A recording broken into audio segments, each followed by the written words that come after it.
ನಮಸ್ಕಾರ, ವಿವಿಸಿ ನ್ಯೂಸ್ಗೆ ಸ್ವಾಗತ. ನಾನು ತುಳಸಿ ಹರೀಶ್. ಇದು ಈ ಕ್ಷಣದ ಹೆಡ್ಲೈನ್ಸ್. ಡೆಂಗ್ಯೂ ಪ್ರಕರಣ ನಿಯಂತ್ರಣಕ್ಕೆ ಅಧಿಕಾರಿಗಳೊಂದಿಗೆ ತುರ್ತು ಸಭೆ. ನಗರಸಭೆ ಮತ್ತು ಆರೋಗ್ಯ ಇಲಾಖೆ ಜಂಟಿಯಾಗಿ ಕಾರ್ಯನಿರ್ವಹಿಸುವಂತೆ ಸಲಹೆ. ಸ್ವಚ್ಛತೆಗೆ ಸಾರ್ವಜನಿಕರು ಸಹಕರಿಸುವಂತೆ ಶಾಸಕ ಸ್ವರೂಪ್ ಮನವಿ.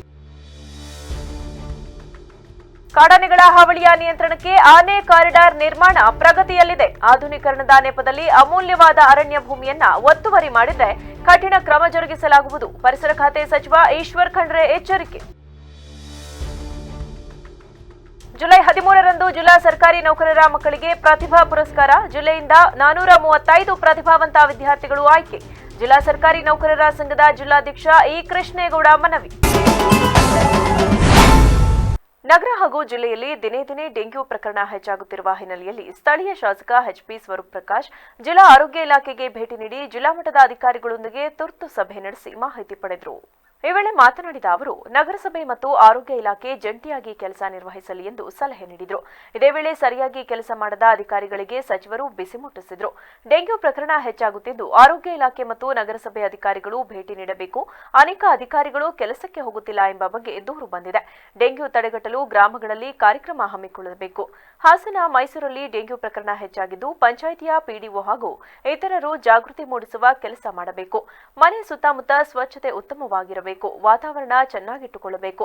ಸಾರ್ವಜನಿಕರು ಕೂಡ ಅಧಿಕಾರಿಗಳೊಂದಿಗೆ ಸಹಕರಿಸಬೇಕು. ನಗರ ಹಾಗೂ ಕ್ಷೇತ್ರದಲ್ಲಿ ಸ್ವಚ್ಛತೆಗೆ ಒತ್ತು ಕೊಡಬೇಕು. 80 ಅಡಿ ರಸ್ತೆಯಲ್ಲಿ ಕೋಳಿ ತ್ಯಾಜ್ಯವನ್ನ ಎಲ್ಲೆಂದರಲ್ಲಿ ಬಿಸಾಡಲಾಗುತ್ತಿದೆ. ಇದು ನಿಲ್ಲಬೇಕು. ಇದಕ್ಕೆ ಕೋಳಿ ಅಂಗಡಿಯವರ ನಿರ್ಲಕ್ಷ್ಯ ಕಾರಣ. ನಗರಸಭೆ ಅಧಿಕಾರಿಗಳು ಗಮನ ಹರಿಸಿ ಕೋಳಿ ಅಂಗಡಿ ಸೇರಿ ಇತರೆ ಅಂಗಡಿಗಳಿಗೆ ತೆರಳಿ ಕಸವನ್ನ ನಿಗದಿತ ಆಪೆಗಾಡಿಗೆ ಹಾಕುವಂತೆ ಸೂಚನೆ ನೀಡಬೇಕು. ನಗರಸಭೆ ಅಧಿಕಾರಿಗಳು ಪಾಪದವರ ಅಂಗಡಿ ಬೋರ್ಡ್ ತೆಗೆದು ಕೋರ್ಟ್ಗೆ ಕೇಸು ಹಾಕುತ್ತಿದ್ದೀರಾ? ಇದು ಉಳಿದವರಿಗೂ ಅನ್ವಯ ಆಗಬೇಕು ಎಂದ ಅವರು, ಡೆಂಗ್ಯೂ ಜ್ವರದಿಂದ ಸಾವಿನ ಪ್ರಮಾಣ ಹೆಚ್ಚಾಗುತ್ತಿದ್ದು ಕೂಡಲೇ ಕಡಿವಾಣ ಹಾಕಬೇಕು. ಈ ನಿಟ್ಟಿನಲ್ಲಿ ಅಧಿಕಾರಿಗಳು ಶ್ರಮ ವಹಿಸಬೇಕು. ಸರ್ಕಾರದ ವತಿಯಿಂದ ಸೌಲಭ್ಯಗಳ ಅಗತ್ಯ ಇದ್ದರೆ ಒದಗಿಸುವ ನಿಟ್ಟಿನಲ್ಲಿ ಕೆಲಸ ಮಾಡಲಾಗುವುದು. ನಗರದಲ್ಲಿ ಸೊಳ್ಳೆಗಳ ಉತ್ಪತ್ತಿ ತಾಣ ಗುರುತಿಸಿ ಔಷಧಿ ಸಿಂಪಡಿಸುವ ಕೆಲಸವನ್ನ ನಗರಸಭೆ ಹಾಗೂ ಆರೋಗ್ಯ ಇಲಾಖೆ ಜಂಟಿಯಾಗಿ ಮಾಡಬೇಕು. ಸಾರ್ವಜನಿಕರ ಸಹಕಾರ ಕೂಡ ಇದಕ್ಕೆ ಅಗತ್ಯ. ತಮ್ಮ ಮನೆಯ ಸುತ್ತಮುತ್ತ ಸ್ವಚ್ಛತೆ ಕಾಪಾಡಿಕೊಳ್ಳಬೇಕು ಎಂದು ಮನವಿ ಮಾಡಿದರು. ಯಥೇಚ್ಛ ಬೆಳೀತಾ ಇರುತ್ತಲ್ಲ ನಗರ ಭಾಗ, ಹಾಗಾಗಿ ಸ್ವಚ್ಛತೆಗೆ ನಾವು ಬಹಳಷ್ಟು ಒತ್ತನ್ನು ಕೊಡಬೇಕು. ಈಗ 80 ಫೀಟ್ ರೋಡಲ್ಲಿ ನಾವು ಹೋಗ್ತಾ ಇದ್ದಾರೆ ಸರ್, ಎಲ್ಲ ಕಸಗಳು ಕೋಳಿ ಅಂಗಡಿ ಹಿಡಿದು ಪ್ರತಿಯೊಬ್ಬರು ಕೂಡ ಯಾರೂ ಕಸವನ್ನ ವಿಲೇವಾರಿ ಮಾಡಲ್ಲ. ಎಲ್ಲರೂ ಕೂಡ ರಸ್ತೆ ಭಾಗ ಇರ್ಬೋದು ಮತ್ತು ಏನು ಔಟ್ಸ್ಕರ್ಟ್ಸ್ ರಿಂಗ್ ರೋಡಲ್ಲಿ ಇರುತ್ತೆ, ರೋಡ್ ಸೈಡ್ ಮತ್ತು ಕೆರೆ ಹತ್ರ ಬಂದು ಎಸ್ದು ಹೋಗ್ತಿರ್ತಾರೆ. ಹಾಗಾಗಿ ತಾವು ಕೂಡ ಸರ್ ನಗರಸಭೆಯಿಂದ ನಮ್ಮ ಎನ್ವಿರಾನ್ಮೆಂಟ್ ಇಂಜಿನಿಯರ್ ತಾವು ನಾನಾಗಲೇ ಹೇಳಿದ್ರೆ ನಿಮ್ಮ ಪಾತ್ರ ಜಾಸ್ತಿ ಇರುತ್ತೆ.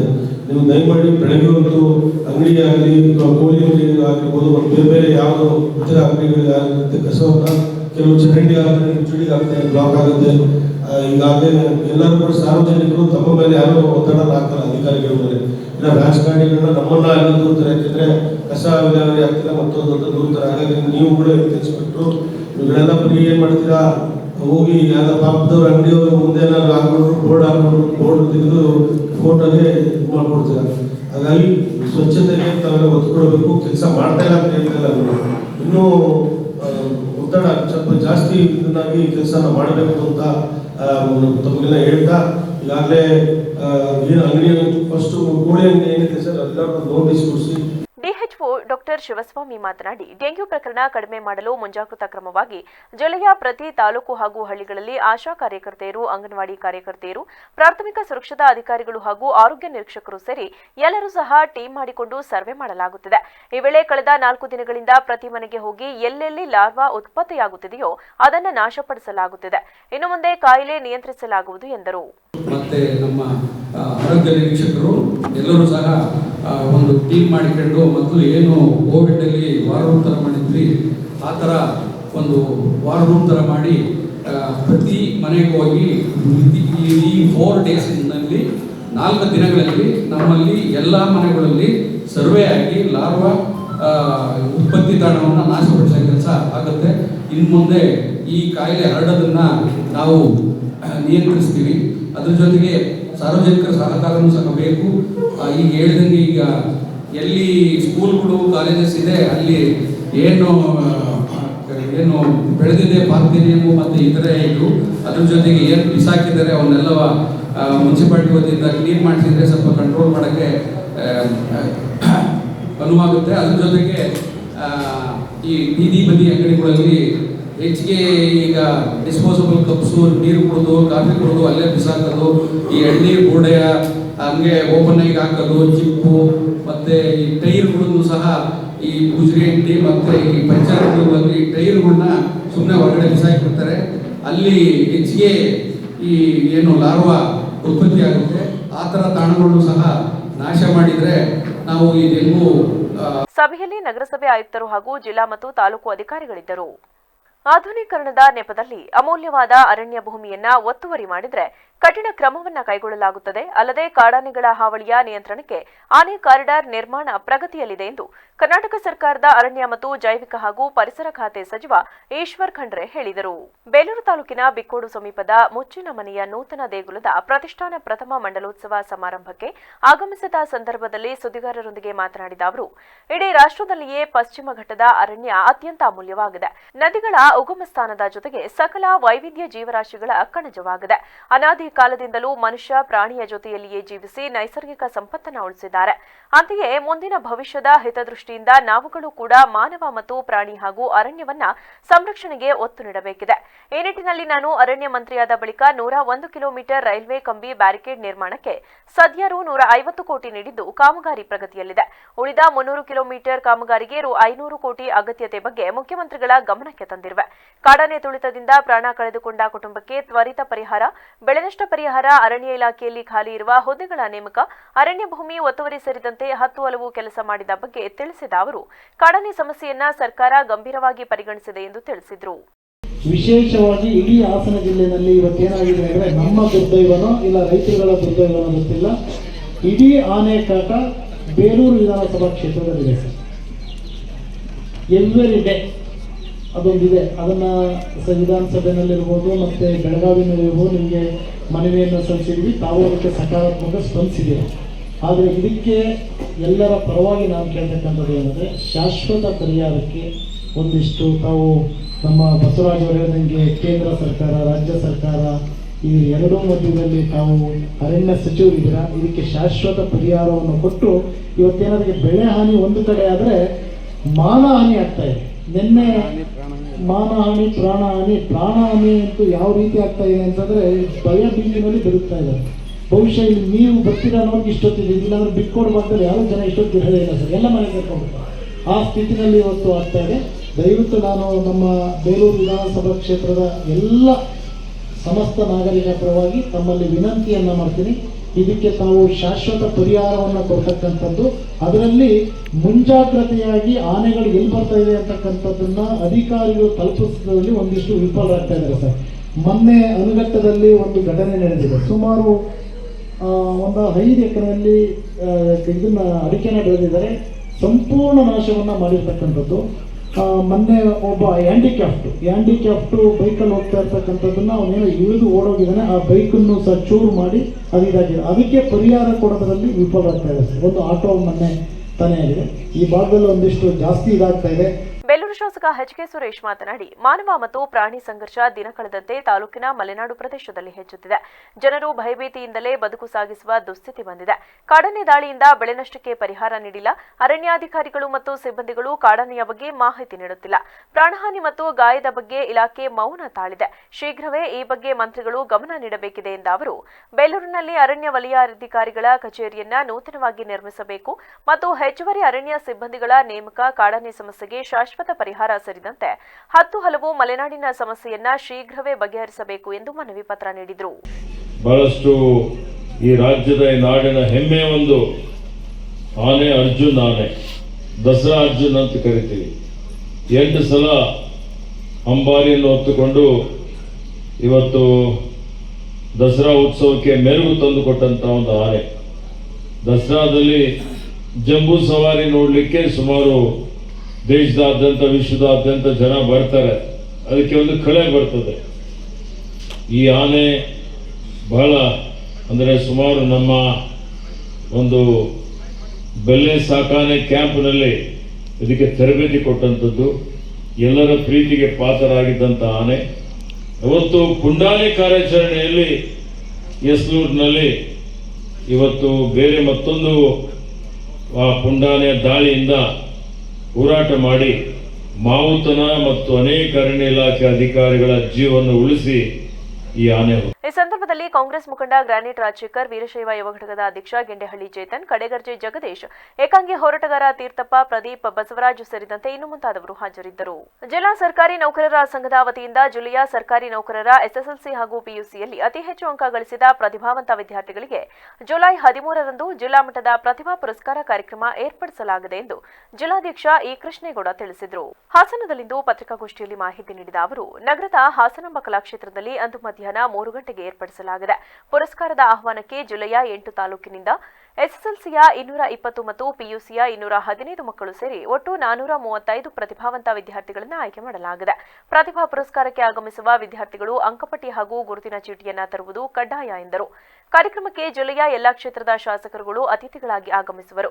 ಜಿಲ್ಲಾಧಿಕಾರಿ ಸಿ ಸತ್ಯಭಾಮ, ಜಿಲ್ಲಾ ಪಂಚಾಯಿತಿ ಸಿಇಒ ಪೂರ್ಣಿಮಾ, ಎಸ್ಪಿ ಮೊಹಮ್ಮದ್ ಸುಜೀತಾ ಭಾಗವಹಿಸುವರು. ವಿದ್ಯಾರ್ಥಿಗಳು, ಪೋಷಕರು ಸೇರಿದಂತೆ ಸರ್ಕಾರಿ ನೌಕರರು ಹೆಚ್ಚಿನ ಸಂಖ್ಯೆಯಲ್ಲಿ ಭಾಗವಹಿಸಿ ಕಾರ್ಯಕ್ರಮ ಯಶಸ್ವಿಗೊಳಿಸುವಂತೆ ಮನವಿ ಮಾಡಿದರು. ಕರ್ನಾಟಕ ರಾಜ್ಯ ಸರ್ಕಾರಿ ನೌಕರ ಸಂಘದ ಹಾಸನ ಜಿಲ್ಲೆ ಎಲ್ಲ ಸರ್ಕಾರಿ ಅಧಿಕಾರಿ ನೌಕರರ ಪ್ರತಿಭಾನ್ವಿತ ಮಕ್ಕಳಿಗೆ ಸುಮಾರು 90%ಗಿಂತ ಹೆಚ್ಚು ಅಂಕ ಗಳಿಸಿದ ಮಕ್ಕಳುಗಳು ಆನ್ಲೈನಲ್ಲಿ ಅರ್ಜಿ ಕಾಲ್ ಮಾಡಿದ್ದು. SLCಲಿ 220 ಮಕ್ಕಳು, PUCಲಿ 215 ಮಕ್ಕಳು, ಒಟ್ಟಾರೆ 435 ವಿದ್ಯಾರ್ಥಿಗಳು, ನಮ್ಮ ವಿದ್ಯಾರ್ಥಿನಿಯರು ನಮ್ಮ ಹಾಸನ ಜಿಲ್ಲೆಯಲ್ಲಿ ಇವತ್ತು ನೋಂದಣಿಯಾಗಿ ಪ್ರತಿಭಾ ಪುರಸ್ಕಾರಕ್ಕೆ ಅರ್ಹರಾಗಿರ್ತಾರೆ. ಅವರಿಗೆ ದಿನಾಂಕ 13/7/2024 ಶನಿವಾರದಂದು ಹಾಸನಾಂಬ ಕಲಾಕ್ಷೇತ್ರದಲ್ಲಿ ಅವರಿಗೆ ಒಂದು ಕಾರ್ಯಕ್ರಮ ಇಟ್ಕೊಂಡಿದ್ದೀವಿ. ಆ ಕಾರ್ಯಕ್ರಮಕ್ಕೆ ಹಾಸನ ಜಿಲ್ಲೆಯ ಎಲ್ಲ ಜನಪ್ರತಿನಿಧಿಗಳು ಮತ್ತು ನಮ್ಮ ಕರ್ನಾಟಕ ರಾಜ್ಯ ಸರ್ಕಾರಿ ನೌಕರರ ರಾಜ್ಯಾಧ್ಯಕ್ಷರಾದ ಷಡಾಕ್ಷರಿ ಸಾಹೇಬರು ಮತ್ತು ಎಲ್ಲ ನಮ್ಮ ತಾಲೂಕು ಅಧ್ಯಕ್ಷಗಳು, ಜಿಲ್ಲಾ ಪದಾಧಿಕಾರಿಗಳು ಎಲ್ಲ ಕೂಡ ಭಾಗವಹಿಸಬೇಕು. ಅದ್ರ ಜೊತೆಗೆ ನಮ್ಮ ಮಕ್ಕಳುಗಳು ಏನು ನೋಂದಣಿಯಾಗಿರೋ ಅವರ ಪೋಷಕರು, ಮಕ್ಕಳುಗಳು ಹೆಚ್ಚಿನ ಸಂಖ್ಯೆಯಲ್ಲಿ ಅವತ್ತು 3 ಗಂಟೆ ಶನಿವಾರ ನಡೆಯುವ ಕಾರ್ಯಕ್ರಮಕ್ಕೆ. ಪತ್ರಿಕಾಗೋಷ್ಠಿಯಲ್ಲಿ ಕುಮಾರಸ್ವಾಮಿ, ಲಕ್ಷ್ಮೀಕಾಂತ್, ಶಂಕರಯ್ಯ ಇದ್ದರು. ಮೀನು ವ್ಯಾಪಾರ ಮಾಡಲು ಪರ್ಯಾಯ ವ್ಯವಸ್ಥೆ ಮಾಡಿಕೊಡುವಂತೆ ಆಗ್ರಹಿಸಿ ಬೀದಿ ಬದಿ ವ್ಯಾಪಾರ ಮಾಡುವ ಮೀನು ವ್ಯಾಪಾರಸ್ಥರು ಶ್ರೀ ಗಂಗಾ ಪರಮೇಶ್ವರಿ ಗಂಗಾ ಮತಸ್ಥರ ಮಹಿಳಾ ಸಂಘದಿಂದ ಜಿಲ್ಲಾಡಳಿತಕ್ಕೆ ಮನವಿ ಸಲ್ಲಿಸಲಾಯಿತು. ಈ ವೇಳೆ ಮಾತನಾಡಿದ ಮೀನು ವ್ಯಾಪಾರಸ್ಥೆ ಪದ್ಮಾ ಶಿವನಂಜು, ನಗರ ಮತ್ತು ಸುತ್ತಮುತ್ತಲಿನ ಹಳ್ಳಿಗಳಲ್ಲಿ ಗಂಗಾ ಮತಕ್ಕೆ ಸೇರಿದ 100 ಕುಟುಂಬಗಳು ಕೆರೆ ಮೊದಲಾದ ಕಡೆಗಳಲ್ಲಿ ಬೇಟೆಯಾಡಿ ಮೀನು ವ್ಯಾಪಾರ ಮಾಡಿಕೊಂಡು ಜೀವನ ನಿರ್ವಹಣೆ ಮಾಡುತ್ತಿದ್ದೇವೆ. ಶಿಕಾರಿ ಮಾಡಿದ ಮೀನುಗಳನ್ನು ನಗರಕ್ಕೆ ತಂದು ಬೀದಿ ಬದಿಯಲ್ಲಿ ಮಾರಾಟ ಮಾಡಿ ಜೀವನ ಸಾಗಿಸುತ್ತಿದ್ದೇವೆ. ಆದರೆ ಇತ್ತೀಚೆಗೆ ಕೆಲ ಅಧಿಕಾರಿಗಳು ಬೀದಿ ಬದಿ ಮಾರಾಟ ಮಾಡುತ್ತಿದ್ದ ನಮ್ಮನ್ನ ಎತ್ತಂಗಡಿ ಮಾಡುವಂತೆ ಪೀಡಿಸುತ್ತಿದ್ದು, ನಮಗೆ ವ್ಯಾಪಾರ ಮಾಡಲು ಸ್ಥಳವಿಲ್ಲದೆ ಹಾಗೂ ಮೀನು ಮಾರಾಟ ಮಾಡಿ ಜೀವನ ನಡೆಸಲು ಸಾಧ್ಯವಿಲ್ಲದೆ ನಮ್ಮ ಕುಟುಂಬಗಳು ಆರ್ಥಿಕ ಸಂಕಷ್ಟಕ್ಕೆ ಸಿಲುಕಿವೆ. ನಮ್ಮ ಮಕ್ಕಳಿಗೆ ಈಗಾಗಲೇ ಶಾಲಾ ಕಾಲೇಜು ಪ್ರಾರಂಭವಾಗಿದ್ದು, ಮಕ್ಕಳನ್ನ ಶಾಲಾ ಕಾಲೇಜಿಗೆ ಶುಲ್ಕ ಪಾವತಿ ಮಾಡಿ ಕಾಲೇಜಿಗೆ ಕಳುಹಿಸಲು ಸಾಧ್ಯವಾಗದೆ ತುಂಬಾ ಕಷ್ಟವಾಗಿದೆ ಎಂದು ತಮ್ಮ ಅಳಲು ತೋಡಿಕೊಂಡರು. ಈ ಬಗ್ಗೆ ಗಮನ ಹರಿಸಿ ನಗರದ ಬೀದಿಗಳಲ್ಲಿ ಮೀನು ಮಾರಾಟ ಮಾಡಲು ಅವಕಾಶ ಮಾಡಿಕೊಟ್ಟು ನಮ್ಮ ಕುಟುಂಬಕ್ಕೆ ಸಹಾಯ ಮಾಡಿಕೊಡಬೇಕಾಗಿ ವಿನಂತಿಸಿ ಜಿಲ್ಲಾಡಳಿತಕ್ಕೆ ಮನವಿ ಸಲ್ಲಿಸಿದರು. ನಾವಿವತ್ತು ಕೆರೆ ಮಾಡ್ಕೊಂಡಿದ್ದೀವಿ, ಹಳ್ಳ ಕೆರೆ ಮಾಡ್ಕೊಂಡಿದ್ದೀವಿ. ಇವತ್ತು ರಸ್ತೆ ಬದಿ ಮೀನು ಮಾರಬೇಡಿ ಅಂತ ನಮ್ಮನ್ನು ಆಚೆಗೆ ನಗರಸಭೆ ಅಧಿಕಾರಿಗಳಿರ್ಬೋದು, ಮಾನ್ಯ ಜಿಲ್ಲಾಧಿಕಾರಿಗಳಿರೋದು ಬೇಡ ಅಂತ ಹೇಳ್ತಾ ಇದ್ದಾರೆ. ಬೇಡ ಅಂತ ಹೇಳಿದ್ಮೇಲೆ ನಾವು ಜೀವನ ಹೇಗೆ ಮಾಡೋದು? ಜೀವನ ಮಾಡಬೇಕಲ್ಲ, ಯಾವ ರೀತಿ ಮಾಡಬೇಕು? ಮೀನವ್ರು ತೆಗೀರಿ ಅಂತಂದರೆ ಎಲ್ಲಿಗೆ ಹೋಗಬೇಕು? ಇಲ್ಲ ಮಾರ್ಕೆಟಿಗೆ ಹೋಗಿ ಅಂತಾರೆ. ಮಾರ್ಕೆಟ್ನಲ್ಲಿ ಅಂಥ ವ್ಯವಸ್ಥೆ ಏನಿಲ್ಲ. ಇರೋದು 4 ಅಂಗಡಿ. ನಾವೊಂದು 50ರಿಂದ 60 ಜನ ಇದ್ದೀವಿ ವ್ಯಾಪಾರ ಮಾಡಲಿಕ್ಕೆ. ಇವತ್ತು ನೀವು ತೆಗೀರಿ ಅಂತ ಹೇಗೆ ತೆಗೆಸ್ಬಿಟ್ರೆ ನಾವು ಎಲ್ಲಿ ಹೋಗ್ಬೇಕು ಜೀವನ ಮಾಡೋಕ್ಕೆ? ಇಲ್ಲ ನಮ್ಗೆ ಪರ್ಯಾಯ ವ್ಯವಸ್ಥೆ ಮಾಡಿಕೊಡ್ಬೇಕಲ್ವ? ಅವರು ಮಾಡಿಕೊಟ್ರೆ ಮಾಡ್ಬೋದು. ನಗರಸಭೆ ಅಧಿಕಾರಿಗಳು ಬರ್ತಾರೆ, ತೆಗೀರಮ್ಮ ಮಾರ್ಕೆಟಲ್ಲಿ ತೆಗೀರಮ್ಮ, ಮೀನು ಬೀದಿಯಲ್ಲಿ ಮಾರಬೇಡಿ, ಕಾಯಿಲೆ ಬರುತ್ತೆ ಅಂದರೆ ಮೀನು ಒಂದರಿಂದನೇ ಕಾಯಿಲೆ ಬರುತ್ತಾ? ಬೇರೆ ಏನಿಂದ ಕಾಯಿಲೆ ಬರ್ತಾ ಇಲ್ವಾ? ಹಾಗೆ ಪ್ರತಿಯೊಬ್ಬರನ್ನು ತೆಗೆಸ್ಬೇಕು. ಬೀದಿ ಬದಿ ಮಾರೋರ ಮೇಲೆ ಯಾಕೆ ಇವ್ರಿಗೆಲ್ಲ ಬೇಜಾರು? ಎಲ್ಲನೂ ತೆಗೆಸಿದ್ರೆ ಇವತ್ತು ಬಡವ್ರನ್ನೇ ಇವ್ರು ಗುರಿಯಾಗಿ ಇಟ್ಸ್ಕೊಂಡು ಬಡವ್ರನ್ನೇ ತೆಗೀರಿ ಅಂದರೆ, ಇಲ್ಲ ನಮ್ಮ ಮಕ್ಳಿಗೆ ನಾವೇನು ಮಾಡಬೇಕು? ಇಲ್ಲ ಮಕ್ಕಳನ್ನ ಕಳ್ತನ ಕಳಿಸ್ಬೇಕು. ನಾವು ಲೇಡೀಸ್ಗಳು ವಿಷ. ಪ್ರತಿಭಟನೆಯಲ್ಲಿ ಜಯಮ್ಮ, ಗಣೇಶ್, ಪ್ರವೀಣ್, ಶಿವಾನಂದ್, ರೂಪಾ, ಸುಭದ್ರಾ, ಆಶಾ, ಚಂದ್ರಕಲಾ, ದೇವರಾಜು, ನಾಗಮಣಿ, ಮಂಜು, ರತ್ನ, ಮಂಜುಳಾ, ಮುರಳಿ, ರಾಜಣ್ಣ, ಚಂದ್ರಶೇಖರ್, ಮಧು ಇದ್ದರು. ಬೇಲೂರು ವಿಶ್ವವಿಖ್ಯಾತ ವಿಶ್ವ ಪಾರಂಪರಿಕ ತಾಣ ಎಂದು ಖ್ಯಾತಿಗೊಂಡಿರುವ ಬೇಲೂರಿನಲ್ಲಿ ವಾರದ ಸಂತೆಗೆ ಕಳೆದ ಹಲವು ದಶಕಗಳಿಂದಲೂ ಸೂಕ್ತ ಸ್ಥಳವಿಲ್ಲದೆ ವ್ಯಾಪಾರಸ್ಥರು ಮಳೆ ಬಿಸಿಲಿನಲ್ಲಿ ಪರದಾಡುತ್ತಿರುವುದಕ್ಕೆ ಜನಪ್ರತಿನಿಧಿಗಳ ನಿರ್ಲಕ್ಷ್ಯವೇ ಕಾರಣ ಎಂದು ಸಂತೆ ವ್ಯಾಪಾರಸ್ಥರು ಮತ್ತು ಸಾರ್ವಜನಿಕರು ಆರೋಪಿಸುತ್ತಿದ್ದಾರೆ. ಹೌದು, ಕಳೆದ 10 ರಿಂದ 15 ವರ್ಷಗಳ ಹಿಂದೆ ನಗರದ ಹೃದಯ ಭಾಗವಾದ ಜೂನಿಯರ್ ಕಾಲೇಜ್ ಮೈದಾನದ ಹಿಂಭಾಗ ಸಂತೆ ನಡೆಸಲಾಗುತ್ತಿತ್ತು. ಅನಂತರ ಹಲವು ಗೊಂದಲಗಳಿಂದ ವಾರದ ಸಂತೆಯನ್ನ ಅಂಬೇಡ್ಕರ್ ವೃತ್ತದಿಂದ ಜೆಪಿ ನಗರದ ವೃತ್ತದವರೆಗೂ ರಸ್ತೆ ಬದಿಯಲ್ಲಿ ಸಂತೆ ನಡೆಸಲಾಗಿತ್ತು. ರಸ್ತೆಯ ಬದಿಯಲ್ಲಿ ಸಂತೆ ನಡೆಸಿದ ಕಾರಣ ವಾಹನ ದಟ್ಟಣೆ ಅಪಘಾತಗಳು ಹೆಚ್ಚಾದ ಹಿನ್ನೆಲೆ ಶ್ರೀ ಚನ್ನಕೇಶವ ಸ್ವಾಮಿ ದೇವಾಲಯಕ್ಕೆ ಸೇರಿದ ದೇವಾಲಯದ ಹಿಂಭಾಗದ ಸ್ಥಳದಲ್ಲಿ ಸಂತೆ ನಡೆಸುತ್ತಿದ್ದು, ದೇವಾಲಯಕ್ಕೆ ಸೇರಿದ ಜಾಗವಾದ ಕಾರಣ ಕನಿಷ್ಠ ಯಾವುದೇ ಮೂಲಭೂತ ಸೌಕರ್ಯಗಳಿಲ್ಲದೆ ಕೆಸರುಗದ್ದೆಯಲ್ಲಿ ಸೊಳ್ಳೆಗಳ ತಾಣಗಳಲ್ಲಿ ಸಂತೆ ನಡೆಸುವ ಪರಿಸ್ಥಿತಿ ನಿರ್ಮಾಣವಾಗಿದೆ. ಸಂತೆಗೆ ಬರುವ ವ್ಯಾಪಾರಸ್ಥರು ಸುಂಕ ಕಟ್ಟುತ್ತಿದ್ದರೂ ಯಾವುದೇ ಮೂಲಭೂತ ಸೌಕರ್ಯ ನೀಡುವಲ್ಲಿ ವಿಫಲಗೊಂಡಿದ್ದು, ಕನಿಷ್ಠ ಸ್ವಚ್ಛತೆಯೂ ಇಲ್ಲದಂತಾಗಿದೆ ಎಂದು ವ್ಯಾಪಾರಸ್ಥರು ಆಕ್ರೋಶ ವ್ಯಕ್ತಪಡಿಸಿದರು. ಬೇಲೂರು ಪ್ರವಾಸಿ ತಾಣವಾಗಿದ್ದು ದೇವಸ್ಥಾನದ ಹಿಂಭಾಗ ನಡೆಯುತ್ತಿರುವ ಸಂತೆ ಅಯೋಮಯ ಆಗಿದೆ, ಸೊಳ್ಳೆಗಳ ವಾಸಸ್ಥಳ ಆಗಿದೆ. ಈಗಿನಂಥ ಶಾಸಕರಾದ ಉಲ್ಲಳ್ಳಿ ಸುರೇಶ್ ಅವರು ದಯವಿಟ್ಟು ಈ ಸಂತೆಗೆ ಒಂದು ಜಾಗವನ್ನು ಕೊಡಬೇಕು. 40 ವರ್ಷದಿಂದ ಇದೇ ರೀತಿ ಯಾರೇ ಬಂದರೂ ಆಗ್ತಾ ಇಲ್ಲ. ನಿಮ್ಮ ಕಡೆಯಿಂದಾರು ಆಗಲಿ ಅನ್ನೋದು ನಮ್ಮದು ಅಭಿಲಾಷೆ. ಏನು ಸೋಮವಾರ ದಿನ ಸಂತೆ ಆಗುತ್ತೆ, ಅಲ್ಲಿ ಭಾಳ ನಾಗರಿಕರಿಗೆ ತೊಂದರೆ ಆಗ್ತದೆ. ದಿನನಿತ್ಯ ಅಲ್ಲಿ ಓಡಾಡೋ ಟೂರಿಸ್ಟ್ಗಳಿಗೆ, ಬರೋ ವೆಹಿಕಲ್ಸ್ಗಳಿಗೆ ಟ್ರಾಫಿಕ್ ಜಾಮ್ ಆಗುತ್ತೆ. ಜೊತೆಗೆ ಅಲ್ಲೇನು ಮಳೆಗಾಲದಲ್ಲಿ ನೀರು ನಿಂತು ಸ್ವಚ್ಛತೆ ಇಲ್ಲ. ಅಲ್ಲಿ ಡೆಂಗು, ಜ್ವರ ಮತ್ತು ಸೊಳ್ಳೆಗಳು ಉತ್ಪತ್ತಿ ಆಗೋಕ್ಕೆ ಒಂದು ಕಾರಣಕೃತವಾದ ಜಾಗ ಆಗಿರುತ್ತೆ. ದಯಮಾಡಿ ಶಾಸಕರು ಈ ಬಗ್ಗೆ ಗಮನ ಹರಿಸಿ ಒಂದು ಸೂಕ್ತ ಸ್ಥಳ ಪರಿಶೀಲನೆ ಮಾಡಿ ಒಂದು ಒದಗಿಸ್ಕೊಡ್ಬೇಕು. ಜೊತೆಗೆ 30-40 ವರ್ಷದಿಂದ ಈಗ ಒಂದು ನಿಗದಿತ ಪ್ಲೇಸ್ ಇಲ್ಲ ಸಂತೆಗೆ. ಸೊ ಒಂದು ಸಂತೆಗೆ ನಿಗದಿತ ಜಾಗ ಅಭಿವೃದ್ಧಿ ಮಾಡಿ ಕೊಡಬೇಕು ಅಚ್ಚುಕಟ್ಟಾಗಿ. ಏಕೆಂದರೆ ಪ್ರತಿನಿತ್ಯ ಸಾವಿರಾರು ಜನ ಪ್ರವಾಸಿಗರು ಬಂದು ಹೋಗೋಂಥ ಸ್ಥಳ ನಮ್ಮ ಬೇಲೂರು ವಿಶ್ವ ಪ್ರಸಿದ್ಧವಾದಂಥ ಜಾಗ ಇರೋದ್ರಿಂದ ದಯಮಾಡಿ ಶಾಸಕರ ಬಗ್ಗೆ ಗಮನ ಹರಿಸಬೇಕು.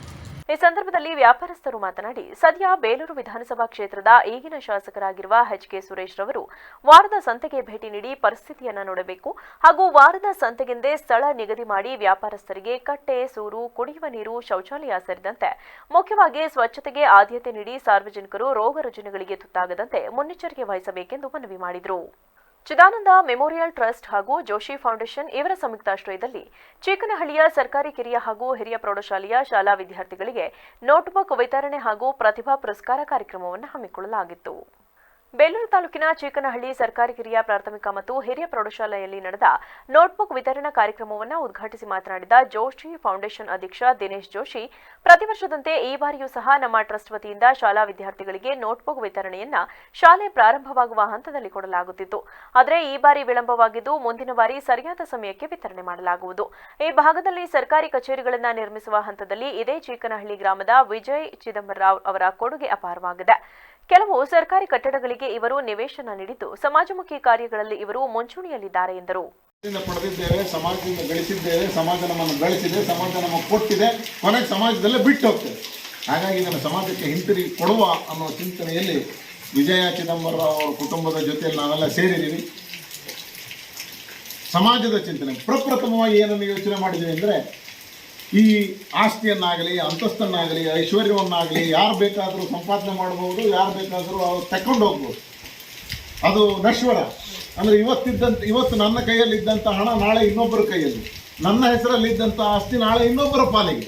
ಹಾಗಾಗಿ ಆದರೆ ನಾನು ಗಳಿಸಿರ್ತಕ್ಕಂಥ ಅಥವಾ ನೀವು ಗಳಿಸ್ತಕ್ಕಂತಹ ವಿದ್ಯೆ, ಜ್ಞಾನ ಎನ್ನುವಂತಹ ಆಸ್ತಿ ಸಂಪತ್ತೇನಿದೆ, ಆ ಸಂಪತ್ತನ್ನು ಯಾರಿಂದಲೂ ಕಸಿದುಕೊಳ್ಳಲಿಕ್ಕಾಗಲಿ ಕಳ್ಳತನ ಮಾಡಲಿಕ್ಕಾಗಲಿ ಸಾಧ್ಯ ಇಲ್ಲ.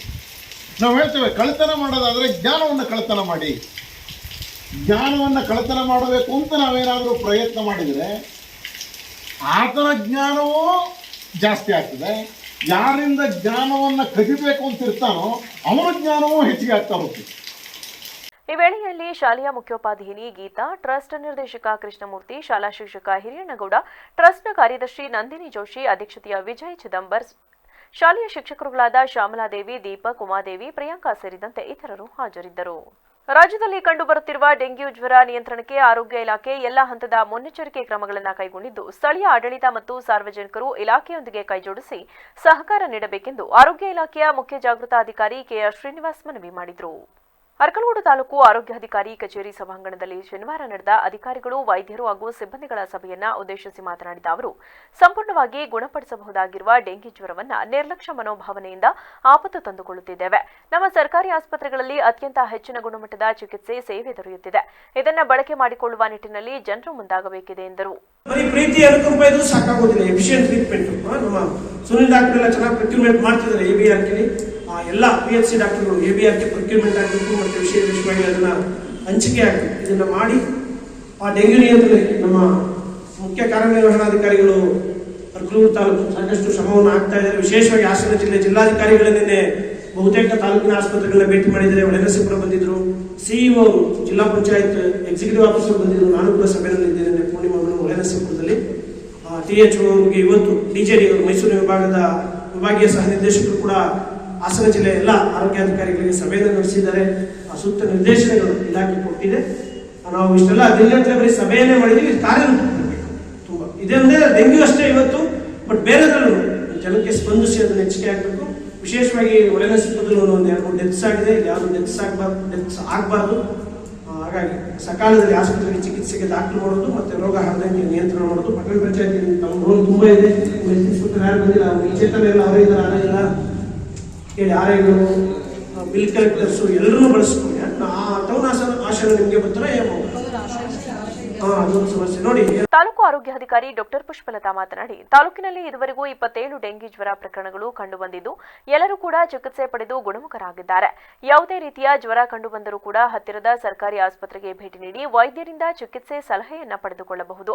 ಪ್ರಮುಖವಾಗಿ ಸೊಳ್ಳೆಗಳ ಉತ್ಪತ್ತಿಯಾಗದಂತೆ ಗಮನ ಹರಿಸಬೇಕಿದೆ ಎಂದರು. ಯಾವುದೇ ಒಂದು ವ್ಯಕ್ತಿ ಜ್ವರದಿಂದ ಬಳಲ್ತಾ ಇದ್ದಾರೆ ಅಂತಂದ್ರೆ ಅವರು ಯಾವುದೇ ತರ ಜ್ವರಗಳಲ್ಲಿ ಹಲವಾರು ಜ್ವರಗಳಿದಾವೆ. ನಾವು ಡೆಂಗು ಜ್ವರನೇ ಇರ್ಬೋದು ಅಂತ ಕನ್ಫರ್ಮ್ ಮಾಡ್ಕೊಳ್ಳೋದಕ್ಕೆ ಫಸ್ಟ್ ಅವರಿಗೆ ಒಂದು 3 ದಿನಗಳ ನಂತರ ಅವರಿಗೆ ಪ್ಲೇಟ್ಲೆಟ್ ಪರೀಕ್ಷೆನ ಮಾಡಿಸ್ಬೇಕು. ಪ್ಲೇಟ್ಲೆಟ್ ಪರೀಕ್ಷೆ ಮಾಡಿಸಿ ಅದರಲ್ಲಿ ಪ್ಲೇಟ್ಲೆಟ್ ಸಂಖ್ಯೆ ಕಡಿಮೆ ಕಂಡು ಬಂದರೆ ನಂತರ ಅವರಿಗೆ ಡೆಂಗು ಪರೀಕ್ಷೆ ಮಾಡಿಸಿ ಡೆಂಗು ಅಂತ ಕನ್ಫರ್ಮ್ ಆದರೆ ಅವರಿಗೆ ಅದಕ್ಕೆ ಸಿಂಪ್ಟಮ್ಯಾಟಿಕ್ ಟ್ರೀಟ್ಮೆಂಟ್ ಇದೆ, ಆ ಟ್ರೀಟ್ಮೆಂಟ್ ಕೊಡಬೇಕು.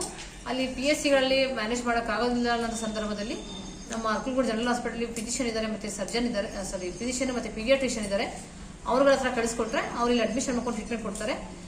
ನಮ್ಮಲ್ಲಿ ಯಾತಕ್ಕೆ ಡೆಂಗು ಪ್ರಕರಣ ಹೆಚ್ಚಿಗೆ ಉಲ್ಬಣ ಆಗ್ತಾ ಇದ್ದಾವೆ ಅಂತಂದ್ರೆ ಸಾರ್ವಜನಿಕರು ಸರ್ಕಾರಿ ಹಾಸ್ಪಿಟಲ್ಗೆ ಬರದೆ ಖಾಸಗಿ ಹಾಸ್ಪಿಟಲ್ಗೆ ಹೋಗಿ ತುಂಬಾ ಲೇಟ್ ಆಗಿ ಸರ್ಕಾರಿ ಹಾಸ್ಪಿಟಲ್ಗೆ ಬರ್ತಿರೋದ್ರಿಂದ ಇಲ್ಲಿ ಮ್ಯಾನೇಜ್ ಮಾಡೋಕೆ ಕಷ್ಟ ಆಗ್ತದೆ. ಅವರು ಜ್ವರ ಅಂತ ಕಂಡು ಬಂದ ತಕ್ಷಣನೇ ನಮ್ಮ ಹತ್ತಿರದ ಪ್ರಾಥಮಿಕ ಆರೋಗ್ಯ ಕೇಂದ್ರಗಳಿಗೆ ಭೇಟಿ ನೀಡಿದ್ರೆ ಅಲ್ಲಿ ಉಚಿತ ಚಿಕಿತ್ಸೆ ಕೊಡ್ತಾರೆ ಮತ್ತು ಉಚಿತವಾಗಿ ಪರೀಕ್ಷೆ ಕೂಡ ಆಗುತ್ತೆ.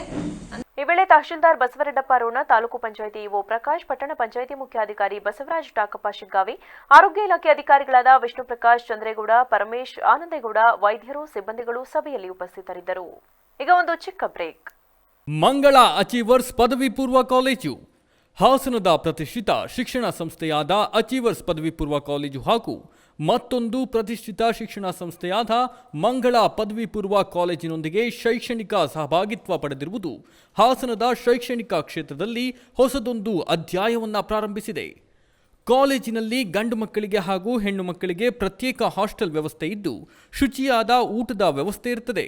ಇದರೊಂದಿಗೆ ವಿದ್ಯಾರ್ಥಿಗಳ ರಕ್ಷಣೆಯ ದೃಷ್ಟಿಯಿಂದ ಸಿಸಿ ಕ್ಯಾಮೆರಾ ಒಳಗೊಂಡಂತೆ ಎಲ್ಲ ಮುನ್ನೆಚ್ಚರಿಕಾ ಕ್ರಮಗಳನ್ನು ಕೈಗೊಳ್ಳಲಾಗುವುದು. ವಿದ್ಯಾರ್ಥಿಗಳಿಗೆ ವೈದ್ಯಕೀಯ ಸೌಲಭ್ಯ ಸಹ ಕಾಲೇಜಿನಲ್ಲೇ ನೀಡಲಾಗುತ್ತದೆ. ದಿನದ 24 ಗಂಟೆಯೂ ವೈಫೈ ಸೌಲಭ್ಯ ಹಾಗೂ ನಿರಂತರ ವಿದ್ಯುತ್ ವ್ಯವಸ್ಥೆ ಸೌಲಭ್ಯ ಸೇರಿದಂತೆ ವಿಶಾಲವಾದ ಫಿಸಿಕ್ಸ್, ಕೆಮಿಸ್ಟ್ರಿ, ಬಯಾಲಜಿ ಹಾಗೂ ಕಂಪ್ಯೂಟರ್ ಸೈನ್ಸ್ ಲ್ಯಾಬ್ಗಳು ಮತ್ತು ವಿಶಾಲವಾದ ತರಗತಿಗಳ ವ್ಯವಸ್ಥೆಯೂ ಇರುತ್ತದೆ. ಹಾಗೆಯೇ ವಿದ್ಯಾರ್ಥಿಗಳ ದೈಹಿಕ ಆರೋಗ್ಯದ ಹಿತದೃಷ್ಟಿಯಿಂದ ಕ್ರೀಡಾ ಚಟುವಟಿಕೆಗಳು ಕೂಡ ಅತಿ ಹೆಚ್ಚು ಒತ್ತು ನೀಡಲಾಗುವುದು. ವಿದ್ಯಾರ್ಥಿಗಳ ಸರ್ವತೋಮುಖ ಬೆಳವಣಿಗೆಗೆ ಸಹಕಾರಿಯಾಗುವ ನಿಟ್ಟಿನಲ್ಲಿ ಹೆಜ್ಜೆ ಇಡುತ್ತಿರುವ ಮಂಗಳ ಅಚೀವರ್ಸ್ ಪದವಿ ಪೂರ್ವ ಕಾಲೇಜಿನಲ್ಲಿ 2024-25ನೇ ಸಾಲಿಗೆ ದಾಖಲಾತಿ ಪ್ರಾರಂಭವಾಗಿರುತ್ತದೆ. ಈ ಕೂಡಲೇ ದಾಖಲಾತಿಗಾಗಿ ಸಂಪರ್ಕಿಸಿ ಮಂಗಳ ಅಚೀವರ್ಸ್ ಪದವಿ ಪೂರ್ವ ಕಾಲೇಜು 9611578008 8105914003. ಮಂಗಳ ಅಚೀವರ್ಸ್ ಪದವಿ ಪೂರ್ವ college B Katihalli dairy circle ಹತ್ತಿರ ಟೊಯೋಟಾ ಶೋರೂಮ್ ಎದುರು ಹಾಸನ. ಬ್ರೇಕ್ನ ನಂತರ ವಿವಿಸಿ ನ್ಯೂಸ್ಗೆ ಮತ್ತೆ ಸ್ವಾಗತ. ಕರ್ನಾಟಕದ ಗಾಂಧಿ ಗೊರೂರು ರಾಮಸ್ವಾಮಿ ಅವರ ಬದುಕು ಬರಹವನ್ನ ಇಂದಿನ ಯುವ ಪೀಳಿಗೆಗೆ ಪರಿಚಯ ಮಾಡಿಸುವ ನಿಟ್ಟಿನಲ್ಲಿ ಬೆಂಗಳೂರಿನ ಗಾಂಧಿ ಸ್ಮಾರಕ ನಿಧಿ ಕಾರ್ಯಕ್ರಮ ಆಯೋಜಿಸುತ್ತಿದೆ ಎಂದು ನಾಡೋಜ WEP ಕೃಷ್ಣ ಅವರು ತಿಳಿಸಿದರು. ಅರ್ಕಲಗೂಡಿನಲ್ಲಿ ಭಾನುವಾರ ಗೊರೂರು ಗ್ರಾಮದಲ್ಲಿ ಅರ್ಕಲಗೂಡು ತಾಲೂಕು ಚುಟುಕು ಸಾಹಿತ್ಯ ಪರಿಷತ್ತು, ಕರ್ನಾಟಕ ಗಾಂಧಿ ಸ್ಮಾರಕ ನಿಧಿ ಬೆಂಗಳೂರು, ರಾಷ್ಟ್ರೀಯ ಸೇವಾ ಯೋಜನೆ, ಯುವ ಸೇವೆ ಮತ್ತು ಕ್ರೀಡಾ ಇಲಾಖೆ ಸಹಯೋಗದಲ್ಲಿ ನಡೆದ ಗೊರೂರು ರಾಮಸ್ವಾಮಿ ಅಯ್ಯಂಗಾರ್ ಅವರ 120ನೇ ಜನ್ಮ ಜಯಂತ್ಯೋತ್ಸವ ಕಾರ್ಯಕ್ರಮವನ್ನು ಉದ್ಘಾಟಿಸಿ ಮಾತನಾಡಿದ ಅವರು, ಗೊರೂರರ ಜಯಂತಿ ಅಂಗವಾಗಿ ಗಾಂಧಿ ಮತ್ತು ಡಾಕ್ಟರ್ ಗೊರೂರರ ವಿಚಾರಗೋಷ್ಠಿ, ರಾಜ್ಯಮಟ್ಟದ ಕವಿಗೋಷ್ಠಿ, ಪುಸ್ತಕ ಬಿಡುಗಡೆ ಹಾಗೂ ಸಾಂಸ್ಕೃತಿಕ ಕಾರ್ಯಕ್ರಮವನ್ನು ಅವರು ಜನ್ಮ ಪಡೆದ ಮಣ್ಣಿನಲ್ಲಿ ಇಡೀ ದಿನ ಆಯೋಜನೆ ಮಾಡಿರುವುದು ಹೆಚ್ಚು ಅರ್ಥಪೂರ್ಣವಾಗಿದೆ. ಈ ದೇಶದಲ್ಲಿ ಶ್ರೀಸಾಮಾನ್ಯರಿಗೆ ಅತಿ ಹೆಚ್ಚು ಗೌರವ ತಂದುಕೊಟ್ಟಿರುವ ವ್ಯಕ್ತಿ ಎಂದರೆ ಅದು ಗಾಂಧೀಜಿಯವರು. ಅವರ ಸೊಗಡಿನಲ್ಲಿಯೇ ವಿಚಾರವಂತಿಕೆಯನ್ನ ಸಮಾಜಕ್ಕೆ ಕೊಟ್ಟವರು ಗೊರೂರರು. ಗಾಂಧೀಜಿಯವರಿಂದ ಪರಿಣಿತರಾದ ರಾಮಸ್ವಾಮಿ ಅಯ್ಯಂಗಾರ್ ಅವರನ್ನ ಇಡೀ ನಾಡಿಗೆ ಪರಿಚಯಿಸುವ ಕಾರ್ಯಗಳು ಹೆಚ್ಚು ನಡೆಯಬೇಕಿದೆ ಎಂದರು. ಎದುರು ನೋಡ್ತಾ ಇರುವಂತಹ ಈ ಸಂದರ್ಭದಲ್ಲಿ ಶಾಂತಿ, ಸಹನೆ, ಅಹಿಂಸೆ, ಸತ್ಯ ಈ ಮೌಲ್ಯಗಳಿಗಾಗಿ ಇಡೀ ಪ್ರಪಂಚ ಹುಡುಕ್ತಾ ಇರುವಂತಹ ಈ ಕಾಲಘಟ್ಟದಲ್ಲಿ ಸಾರ್ವಜನಿಕ ಜೀವನದಲ್ಲಿ ಗಾಂಧೀಜಿಯವರ ಮೌಲ್ಯಗಳು ಬಹಳ ಅಮೂಲ್ಯವಾದದ್ದು ಅಂತ ಬರೀ ಭಾರತೀಯರಷ್ಟೇ ಅಲ್ಲ, ಹೊರಗಿನ ದೇಶಗಳನ್ನು ಕೂಡ ಗುರುತಿಸ್ತಾ ಇರುವಂತಹ ಈ ಕಾಲದಲ್ಲಿ ನಾವು ರಾಮಸ್ವಾಮಿ ಅಯ್ಯಂಗಾರ್ ಅವರನ್ನ, ಗಾಂಧಿಯವರನ್ನ ನೆನೆಸ್ತಕ್ಕಂಥದ್ದು ಬಹಳ ಸೂಕ್ತ ಅಂತ ಹೇಳಿ ನಾನಾದರೂ ಕೂಡ ಅಂದುಕೊಂಡಿದ್ದೇನೆ. ವಿದ್ಯಾರ್ಥಿಗಳೇ, ನಿಮ್ಮ ಹಾಗೆ ಅವರು ಪುಟ್ಟ ಬಾಲಕರಿದ್ದಾಗ ಗಾಂಧಿಯವರಿಂದ ಪ್ರೇರಣೆಗೊಂಡು ತಮ್ಮ ಇಡೀ ಬದುಕನ್ನೇ ಈ ದೇಶಕ್ಕಾಗಿ ಅರ್ಪಿಸಿಕೊಂಡಂತ ಒಬ್ಬ ಮಹಾನ್ ದೇಶ ಪ್ರೇಮಿ. ಅವರು ಚಿಕ್ಕ ವಯಸ್ಸಿನಲ್ಲೇ ಹೋರಾಟದ ಬದುಕನ್ನು ಸ್ವೀಕಾರ ಮಾಡಿದರು. ಗಾಂಧಿಯವರ ಹಾದಿಯಲ್ಲೇ ಬರವಣಿಗೆಗೆ ಇರುವುದು. ಡಾಕ್ಟರ್ ರಾಮಸ್ವಾಮಿ ಅಯ್ಯಂಗಾರ್ ಅವರ ಸುಪುತ್ರಿ ವಸಂತಮೂರ್ತಿ ಮಾತನಾಡಿ, ನಾನು ಕೆನಡಾ ದೇಶದಲ್ಲಿ ನೆಲೆಸಿದ್ದೇನೆ. ನಾವು ಜನ್ಮ ಪಡೆದ ಗೊರೂರು ಗ್ರಾಮದಲ್ಲಿ ನಮ್ಮ ತಂದೆಯವರ ಜನ್ಮ ಜಯಂತಿ ಆಚರಣೆಗೆ ಆಹ್ವಾನ ಬಂದ ತಕ್ಷಣವೇ ಇಡೀ ಕುಟುಂಬದವರು ಬಹು ಸಂತೋಷದಿಂದ ಭಾಗವಹಿಸಿದ್ದೇವೆ. ಸಾಮಾಜಿಕ ಕಳಕಳಿ, ಬದಲಾವಣೆ ಜಗದ ನಿಯಮ ಎಂಬ ಆಶಯದಲ್ಲಿ ನಮ್ಮ ತಂದೆಯವರು ಅನೇಕ ಕಾದಂಬರಿಗಳನ್ನು ಕೊಟ್ಟಿದ್ದಾರೆ. ಇವುಗಳ ವಿಚಾರವಂತಿಕೆ ಇಂದಿನ ಸಮಾಜಕ್ಕೆ ಬೇಕಿದೆ. ನಮ್ಮ ತಂದೆಯವರು ಹುಟ್ಟಿ ಬೆಳೆದ ಮನೆಯನ್ನ ಸ್ಮಾರಕವಾಗಿ ಪರಿವರ್ತಿಸಬೇಕಿದೆ. ಇದಕ್ಕೆ ಬೇಕಾದ ಸಹಕಾರವನ್ನ ನೀಡಲಾಗುವುದು. ವಿದೇಶದಲ್ಲಿ ನೆಲೆಸಿದ್ದರೂ ಕೂಡ ನಮ್ಮ ಪರಂಪರೆ, ಸಂಸ್ಕೃತಿ ಹಾಗೂ ಕನ್ನಡ ಭಾಷೆಯ ಬಗ್ಗೆ ಅತೀವ ಗೌರವ ಹೊಂದಲಾಗಿದೆ ಎಂದರು.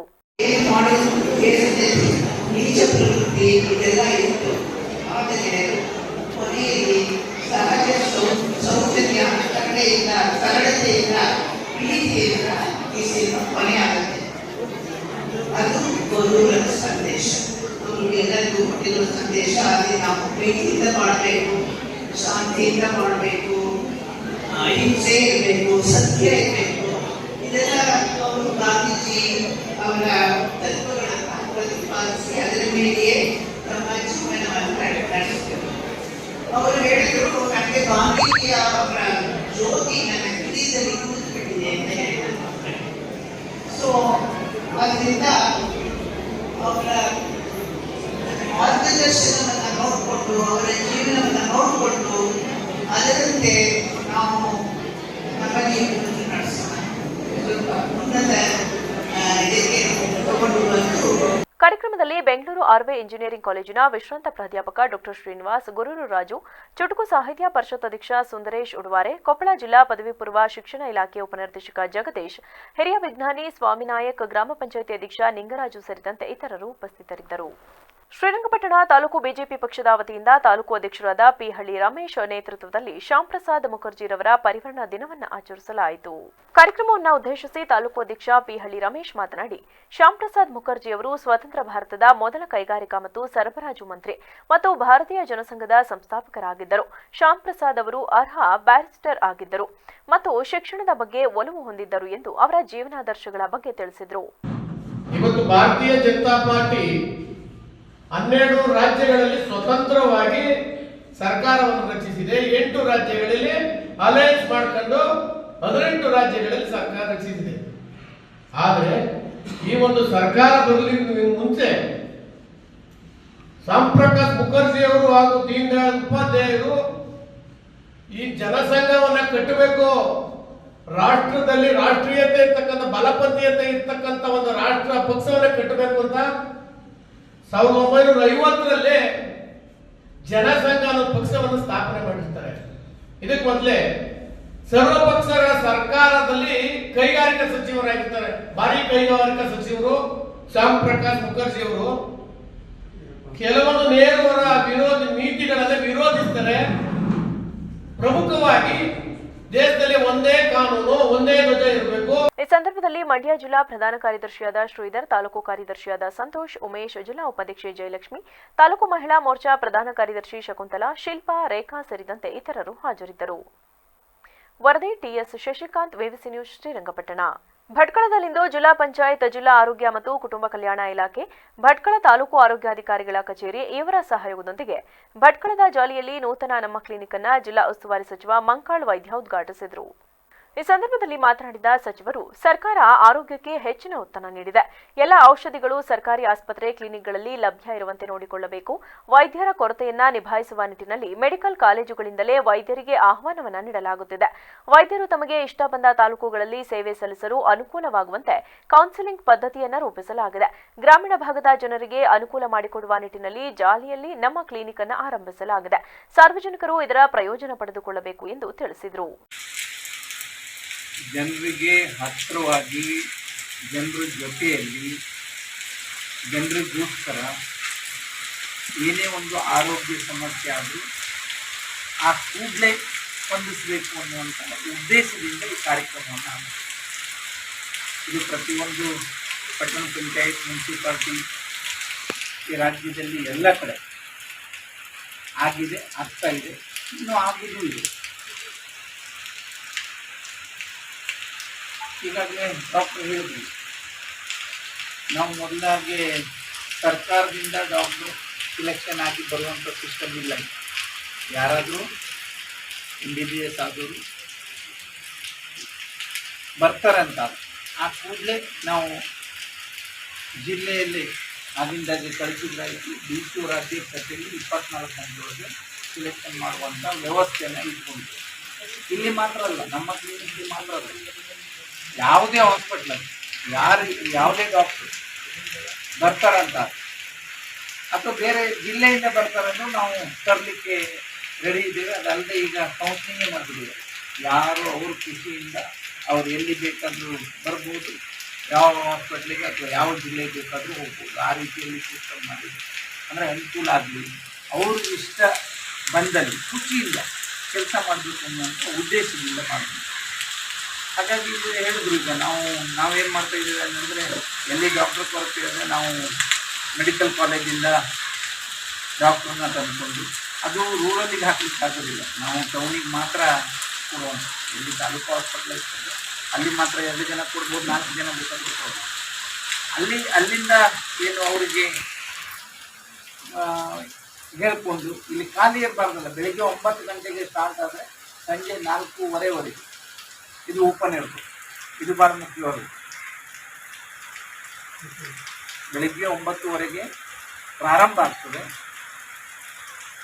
ಸಂಜೆ 4ವರೆಗೆ ಬಂದ್ ಮಾಡ್ತೀವಿ. ಈ ವೇಳೆ ಭಟ್ಕಳ ಸಹಾಯಕ ಆಯುಕ್ತೆ ಡಾಕ್ಟರ್ ನಯನ, ಸರ್ಕಾರಿ ಆಸ್ಪತ್ರೆಯ ವೈದ್ಯಾಧಿಕಾರಿ ಡಾಕ್ಟರ್ ಸವಿತಾ ಕಾಮತ್, ತಹಶೀಲ್ದಾರ್ ನಾಗರಾಜ್, ಪಟ್ಟಣ ಪಂಚಾಯತ್ ಸದಸ್ಯರಾದ ರಮೇಶ್ ಗುಂಡ, ನಾಗರಾಜ್ ನಾಯಕ್, ವಿಠಲ್ ನಾಯಕ್ ಸೇರಿದಂತೆ ಮತ್ತಿತರರು ಉಪಸ್ಥಿತರಿದ್ದರು. ವರದಿ ಲೋಕೇಶ್ ನಾಯಕ್, BBC ನ್ಯೂಸ್, ಭಟ್ಕಳ.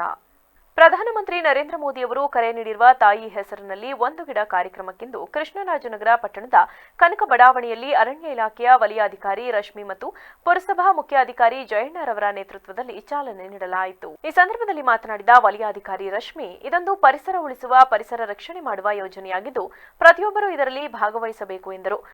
ತಾಯಿಯ ಹೆಸರಲ್ಲಿ 1 ಗಿಡ ಅಂತ ಹೇಳಿ ಒಂದು ಘೋಷವಾಕ್ಯವನ್ನು ಹೊರಡಿಸಿದ್ದಾರೆ.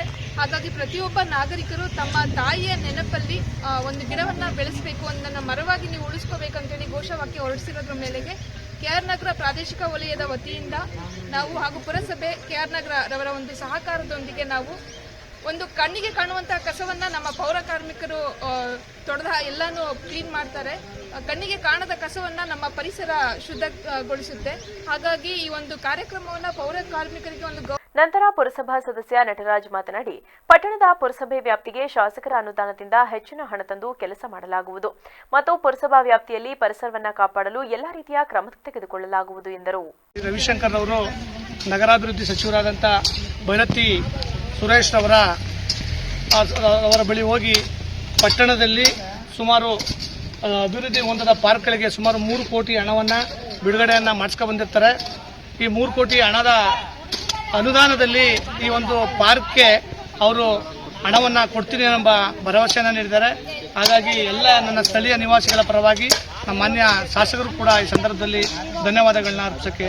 ಉತ್ತರ ಕನ್ನಡ ಜಿಲ್ಲೆಯಾದ್ಯಂತ ವರುಣಾರ್ಭಟ ಮುಂದುವರೆದಿದ್ದು ರಾಷ್ಟ್ರೀಯ ಹೆದ್ದಾರಿ 66 ಮತ್ತು ಭಟ್ಕಳದ ರಂಗಿನಕಟ್ಟೆ ಮುಖ್ಯ ರಸ್ತೆ ಪೂರ್ತಿ ಜಲಾವೃತವಾಗಿ ವಾಹನ ಸಂಚಾರ ಅಸ್ತವ್ಯಸ್ತವಾಗಿದೆ.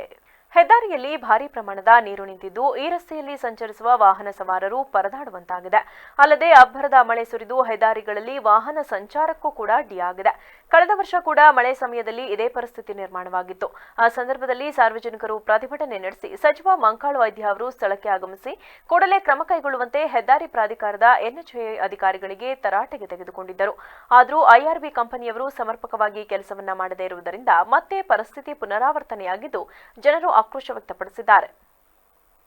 ವರದಿ ಲೋಕೇಶ್ ನಾಯಕ್, ವಿವಿಸಿ ನ್ಯೂಸ್, ಭಟ್ಕಳ. ಹಾಲು ಉತ್ಪಾದಕರ ಸಹಕಾರ ಸಂಘಗಳು ಅಭಿವೃದ್ಧಿಯಾಗಬೇಕೆಂದರೆ ಆಡಳಿತ ಮಂಡಳಿಯ ನಿರ್ದೇಶಕರ ಪಾತ್ರ ಬಹುಮುಖ್ಯ. ಹಾಗಾಗಿ ನೂತನ ನಿರ್ದೇಶಕರು ಸಂಘದ ಶ್ರೇಯೋಭಿವೃದ್ಧಿಗೆ ಹಗಲು ಇರುಳು ಶ್ರಮಿಸಬೇಕೆಂದು ಮಂಡ್ಯ ಜಿಲ್ಲಾ ಹಾಲು ಒಕ್ಕೂಟದ ನಿರ್ದೇಶಕ ಡಾಲು ರವಿ ತಿಳಿಸಿದರು. ಕೇರ್ಪೇಟೆ ತಾಲೂಕಿನ ಸಂತೆಬಾಚಹಳ್ಳಿ ಹೋಬಳಿಯ ಹಬ್ಬನಹಳ್ಳಿ ಹಾಲು ಉತ್ಪಾದಕರ ಸಹಕಾರ ಸಂಘದ ಮುಂದಿನ 5 ವರ್ಷದ ನೂತನ ಆಡಳಿತ ಮಂಡಳಿಗೆ ನಡೆದ ಚುನಾವಣೆಯಲ್ಲಿ ಮನ್ಮೂಲ್ ನಿರ್ದೇಶಕ ಡಾಲು ರವಿ ಮತ್ತು ಗ್ರಾಮ ಪಂಚಾಯಿತಿ ಸದಸ್ಯ ಹಬ್ಬನಹಳ್ಳಿ ಕುಮಾರಸ್ವಾಮಿ ಬೆಂಬಲದಿಂದ ಸಾಮಾನ್ಯ ಕ್ಷೇತ್ರದಿಂದ ಸ್ಪರ್ಧೆ ಮಾಡಿದ್ದ 11 ಮಂದಿ ಭರ್ಜರಿ ಗೆಲುವು ಸಾಧಿಸಿದ್ದಾರೆ. ಈ ಸಂದರ್ಭದಲ್ಲಿ ಗೆಲುವು ಸಾಧಿಸಿ ಅಭ್ಯರ್ಥಿಗಳನ್ನು ಅಭಿನಂದಿಸಿ ಮಾತನಾಡಿದ ಮಂಡ್ಯ ಜಿಲ್ಲಾ ಹಾಲು ಒಕ್ಕೂಟದ ನಿರ್ದೇಶಕ ಡಾಲು ರವಿ, ಸಹಕಾರ ಸಂಘಗಳು ರೈತರ ಅಭಿವೃದ್ಧಿಗೆ ಪೂರಕವಾಗಿ ಉತ್ತಮ ಕೆಲಸ ಮಾಡುತ್ತಿವೆ. ಹಾಗಾಗಿ ಚುನಾವಣೆಯಲ್ಲಿ ಮಾತ್ರ ರಾಜಕೀಯ ಮಾಡಬೇಕು. ನಂತರ ಎಲ್ಲರೂ ಒಗ್ಗಟ್ಟಿನಿಂದ ಸಂಘವನ್ನ ಅಭಿವೃದ್ಧಿ ಪಥದತ್ತ ಕೊಂಡೊಯ್ಯಲು ಸಹಕಾರ ನೀಡಿ ಸಂಘದ ಏಳಿಗೆಗೆ ಕೈಜೋಡಿಸಬೇಕು ಎಂದರು. ಸಹಕಾರ ಸಂಘಕ್ಕೆ ಚುನಾವಣೆ ನಿಗದಿಯಾಗಿತ್ತು. ಚುನಾವಣಾ ನಿಗದಿ ಪ್ರಕಾರ ಚುನಾವಣೆ ಮುಗಿದು ಫಲಿತಾಂಶ ಬಂದ ನಂತರ ಈ ಊರಲ್ಲಿ ಸಹಕಾರ ಸಂಘ ಪಕ್ಷಾತೀತವಾಗಿರಬೇಕು ಅನ್ನೋದು ಹಿಂದಿದ್ದು ಏನು ನಡವಳಿಕೆಯಿಂದ ನಡ್ಕೊಂಡ್ಬಂದಿತ್ತು. ಆ ರೀತಿ ಚುನಾವಣೆ ಬೇಡ ಅಂತ ಸಂದರ್ಭದಲ್ಲಿ ಅನಿವಾರ್ಯ ಚುನಾವಣೆ ನಡೆದಾಗ ಈ ಗ್ರಾಮದವರೆಲ್ಲ ಕೂತು ಚರ್ಚಿಸಿ ಒಂದು ಬಣ ಮಾತ್ರ ಚುನಾವಣೆ ಬೇಕು ಅಂತ ಆ ಬಣ ಹೊರತುಪಡಿಸಿ ಎಲ್ಲ ಪಕ್ಷಾತೀತವಾದಂಥ ಬಣ ಮಾಡಿಕೊಂಡು ಉದ್ದಳಿ ಕುಮಾರಣ್ಣ ಮತ್ತು ಅವರ ದಶರಥಣ್ಣ, ಉಮೇಶ್ ಅಣ್ಣ ಮತ್ತು ಸೋಮಣ್ಣ, ಅಲ್ಲಿಂದ ನಾಗೇಶು, ಸೋಮಣ್ಣ, ಪ್ರದೀಪ್, ಇನ್ನೂ ಅಟಲ್ ಉಮೇಶ್ ಅಣ್ಣ ಮತ್ತು ವನ್ನೇಗೌಡರು, ಮಂಜು, ತುಂಬ ಜನ ಇಲ್ಲಿ ಇಲಾಖೆಯಲ್ಲಿ ಎಲ್ಲರ ಹೆಸರುಗಳು ಹೇಳ್ತಾ ಹೋದಾಗ ಅನಿವಾರ್ಯತೆ ದಿನೇಶ್ ಅಣ್ಣ, ನಿಕ್ಕಿ ಬಂದು ನಮ್ಮ ನಿಂಗರಾಜಣ್ಣವರ ಇವತ್ತು ನಿಂಗರಾಜಣ್ಣವ್ರ ಎಲ್ಲರೂ ಇಲ್ಲಿ ಪಕ್ಷಾತೀತವಾಗಿ 3. ಈ ಸಂದರ್ಭದಲ್ಲಿ ಗ್ರಾಮದ ಮುಖಂಡರಾದ ಗ್ರಾಮ ಪಂಚಾಯಿತಿ ಸದಸ್ಯರಾದ ಕುಮಾರಸ್ವಾಮಿ, ಸೋಮಶೇಖರ್, ಪಟೇಲ್, ಉಮೇಶ್, ದಶರಥ, ಮಂಜು, ಹೊನ್ನೇಗೌಡ, ಮಾಗಳೂರು, ಜಗದೀಶ್, ಗ್ರಾಮ ಪಂಚಾಯಿತಿ ಮಾಜಿ ಅಧ್ಯಕ್ಷರಾದ ಮೋಹನ್ ಕುಮಾರ್ ಸೇರಿದಂತೆ ಇತರರು ಉಪಸ್ಥಿತರಿದ್ದರು. ವರದಿ ಮನು ಮಾಕವಳ್ಳಿ, ವಿವಿಸಿ ನ್ಯೂಸ್, ಕೇರ್ಪೇಟೆ. ಕೊನೆಯಲ್ಲಿ ಮತ್ತೊಮ್ಮೆ ಹೆಡ್ಲೈನ್ಸ್. ಡೆಂಗ್ಯೂ ಪ್ರಕರಣ ನಿಯಂತ್ರಣಕ್ಕೆ ಅಧಿಕಾರಿಗಳೊಂದಿಗೆ ತುರ್ತು ಸಭೆ. ನಗರಸಭೆ ಮತ್ತು ಆರೋಗ್ಯ ಇಲಾಖೆ ಜಂಟಿಯಾಗಿ ಕಾರ್ಯನಿರ್ವಹಿಸುವಂತೆ ಸಲಹೆ. ಸ್ವಚ್ಛತೆಗೆ ಸಾರ್ವಜನಿಕರು ಸಹಕರಿಸುವಂತೆ ಶಾಸಕ ಸ್ವರೂಪ್ ಮನವಿ. ಕಾಡಾನೆಗಳ ಹಾವಳಿಯ ನಿಯಂತ್ರಣಕ್ಕೆ ಆನೆ ಕಾರಿಡಾರ್ ನಿರ್ಮಾಣ ಪ್ರಗತಿಯಲ್ಲಿದೆ. ಆಧುನೀಕರಣದ ನೆಪದಲ್ಲಿ ಅಮೂಲ್ಯವಾದ ಅರಣ್ಯ ಭೂಮಿಯನ್ನ ಒತ್ತುವರಿ ಮಾಡಿದ್ರೆ ಕಠಿಣ ಕ್ರಮ ಜರುಗಿಸಲಾಗುವುದು. ಪರಿಸರ ಖಾತೆ ಸಚಿವ ಈಶ್ವರ್ ಖಂಡ್ರೆ ಎಚ್ಚರಿಕೆ. ಜುಲೈ 13ರಂದು ಜಿಲ್ಲಾ ಸರ್ಕಾರಿ ನೌಕರರ ಮಕ್ಕಳಿಗೆ ಪ್ರತಿಭಾ ಪುರಸ್ಕಾರ. ಜಿಲ್ಲೆಯಿಂದ 435 ಪ್ರತಿಭಾವಂತ ವಿದ್ಯಾರ್ಥಿಗಳು ಆಯ್ಕೆ. ಜಿಲ್ಲಾ ಸರ್ಕಾರಿ ನೌಕರರ ಸಂಘದ ಜಿಲ್ಲಾಧ್ಯಕ್ಷ ಇ ಕೃಷ್ಣೇಗೌಡ ಮನವಿ. ಈಗ ಒಂದು ಚಿಕ್ಕ ಬ್ರೇಕ್. ಪಾಂಡಿತ್ಯ euro school, Basaveshwara Nagar, Belur road, Hassan. ಕಳೆದ ಹಲವು ವರ್ಷಗಳಿಂದ ನಮ್ಮ ಶಾಲೆಗೆ ಎಸ್ಎಸ್ಎಲ್ಸಿಯಲ್ಲಿ 100% ಫಲಿತಾಂಶ ಬರುತ್ತಿದ್ದು, ನಮ್ಮಲ್ಲಿ ಉತ್ತಮ ಕ್ಲಾಸ್ ರೂಮ್, ನುರಿತ ಶಿಕ್ಷಕರ ವರ್ಗ, ಸುಸಜ್ಜಿತ ಶಾಲಾ ಕಟ್ಟಡ, ಆಟದ ಮೈದಾನ, ವಿಷಯಾಧಾರಿತ ಲ್ಯಾಬ್ ವ್ಯವಸ್ಥೆಗಳಿವೆ. ಪ್ರಸಕ್ತ ಸಾಲಿನ ಎಸ್ಎಸ್ಎಲ್ಸಿ ಐಸಿಎಸ್ಸಿ ಬೋರ್ಡ್ ಎಕ್ಸಾಮ್ನಲ್ಲಿ ನಮ್ಮ ಶಾಲೆಯ ವಿದ್ಯಾರ್ಥಿಗಳಾದ ಪ್ರಣತಿ ಜಿ 98%, ಸ್ವಾತಿ ಎಪಿ 96.8%, ಸಾಯಿ ಮೇಧಾ ಎಂ 95.8% ಅಂಕವನ್ನು ಪಡೆಯುವ ಮೂಲಕ ಶಾಲೆಯ ಕೀರ್ತಿಯನ್ನ ಹೆಚ್ಚಿಸಿದ್ದು, ಪರೀಕ್ಷೆ ತೆಗೆದುಕೊಂಡ 38 ವಿದ್ಯಾರ್ಥಿಗಳ ಪೈಕಿ 12 ವಿದ್ಯಾರ್ಥಿಗಳು 90%ಕ್ಕೂ ಅಧಿಕ ಅಂಕ ಪಡೆದಿದ್ದು, 23 ವಿದ್ಯಾರ್ಥಿಗಳು ಡಿಸ್ಟಿಂಕ್ಷನ್, 3 ವಿದ್ಯಾರ್ಥಿಗಳು ಪ್ರಥಮ ಶ್ರೇಣಿಯಲ್ಲಿ ತೇರ್ಗಡೆ ಹೊಂದಿದ್ದಾರೆ. ನಿಮ್ಮ ಮಕ್ಕಳ ಉತ್ತಮ ಭವಿಷ್ಯಕ್ಕೆ ಪಾಂಡಿತ್ಯ ಯೂರೋ ಸ್ಕೂಲ್ ಅತ್ಯುತ್ತಮ ಆಯ್ಕೆ. 2024-25ನೇ ಸಾಲಿಗೆ ದಾಖಲಾತಿ ಪ್ರಾರಂಭವಾಗಿದೆ.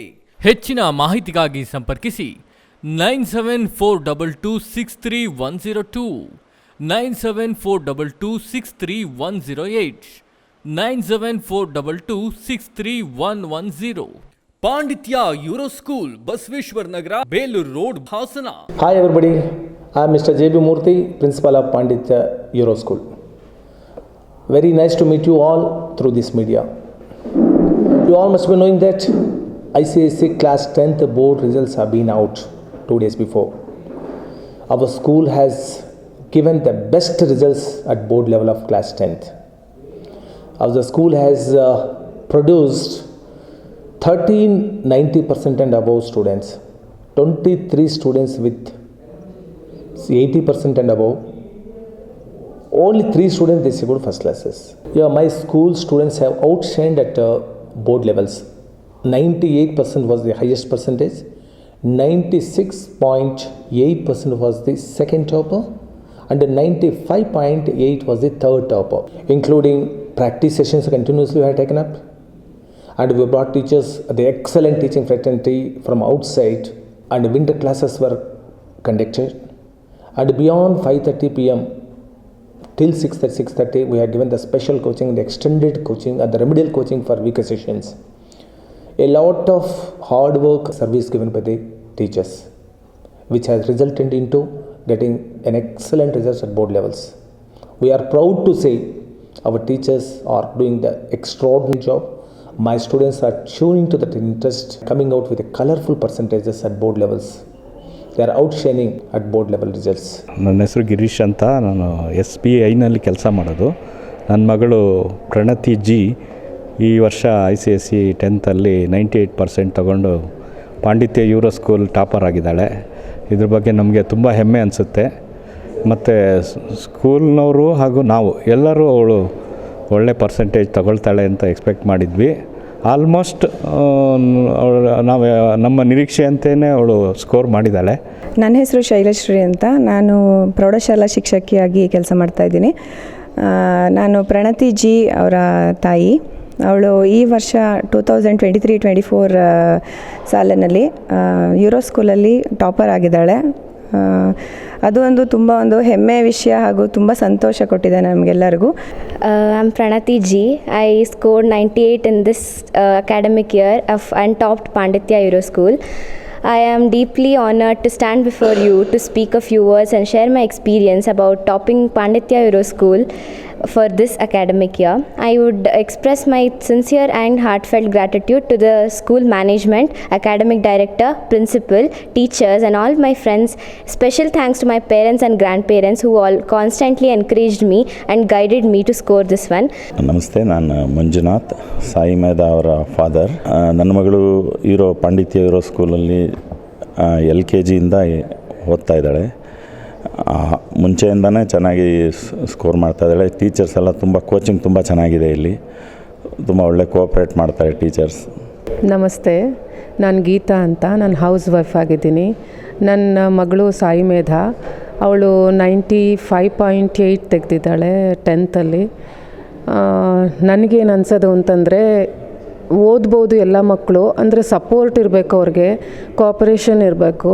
ಅದು ಈ ಸ್ಕೂಲಲ್ಲಿ ತುಂಬ ಚೆನ್ನಾಗಿ ಸಿಕ್ಕಿದೆ. I am Sai Medha M and I scored 95.8% in this academic year. Firstly, I would like to thank the principal, the coordinator and the school teachers, because without them I wouldn't have stood here.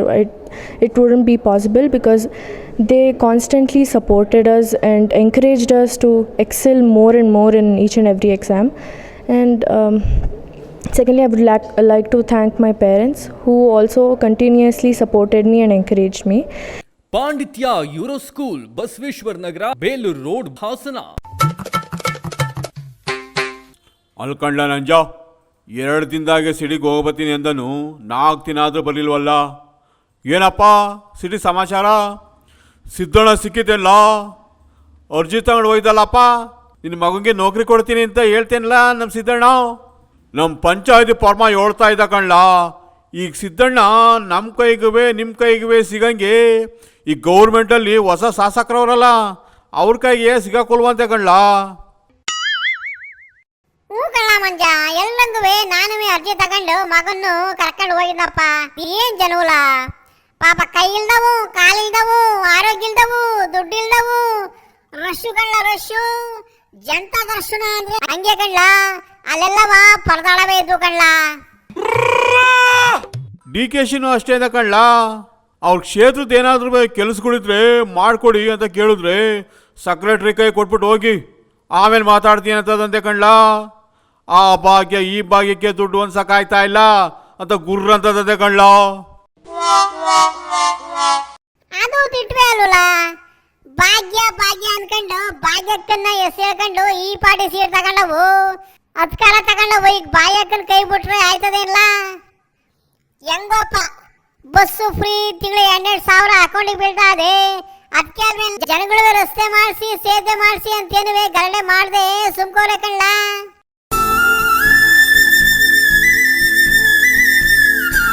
ಹೂ ಕಣ್ಲ, ನೀ ಹೇಳು ದುಡ್ಡ ಕಣ್ಲ. ಈ ಜನಗಳು ಅದ್ ಮಾಡಿಸಿ ಇದು ಮಾಡಿಸಿ ಅಂತ ಎಲ್ಲೂ ಗಲಾಟೆ ಮಾಡ್ತಾ ಇಲ್ಲ ಕಣ್ಲ.